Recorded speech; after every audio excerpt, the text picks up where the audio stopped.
అందరికీ నమస్తే. Welcome to Mommy flavours. ఇవాళ మనం పచ్చి బఠానీ రైస్ ఎలా తయారు చేసుకోవాలో చూడబోతున్నాము.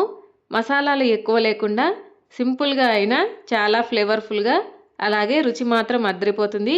ఈ easy and tasty peas rice ఎలా చేయాలో చూసేద్దామా?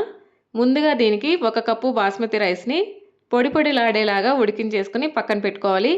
మీరు నార్మల్ రైస్తో అయినా చేసుకోవచ్చు. ఇప్పుడు స్టవ్ మీద బాండిల్ పెట్టి వేడయ్యాక 2 టేబుల్ స్పూన్ల నూనె వేసుకొని 5 లవంగాలు, 1 ఇంచు చెక్క, హాఫ్ టీ స్పూన్ జీలకర్ర, కొన్ని జీడిపప్పు పలుకులు, 2 ఎండుమిరపకాయలు వేసి వీటిని దోరగా వేయించుకోవాలి.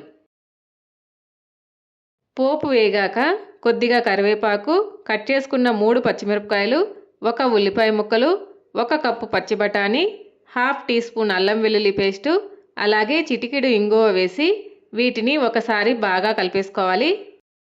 ఇలా బాగా కలుపుకున్న తర్వాత మూత పెట్టేసి మీడియం ఫ్లేమ్లో మధ్య మధ్యలో కలుపుకుంటూ 5 నిమిషాల పాటు మగ్గించుకోవాలి.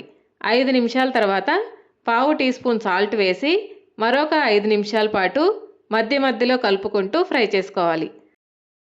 ఇలా 5 నిమిషాల పాటు వేయించుకున్నాక ఇందులో ముందుగా ఉడికించి పెట్టుకున్న basmati rice, half teaspoon garam masala powder, అలాగే రుచికి సరిపడా సాల్ట్ వేసుకొని కలుపుకోవాలి.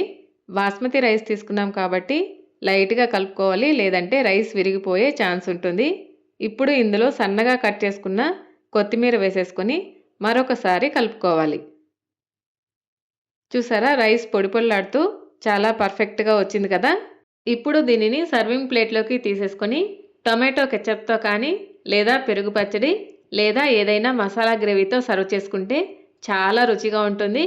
ఈ వీడియో కనుక మీకు నచ్చినట్లయితే please like, share and subscribe to my channel. Thank you.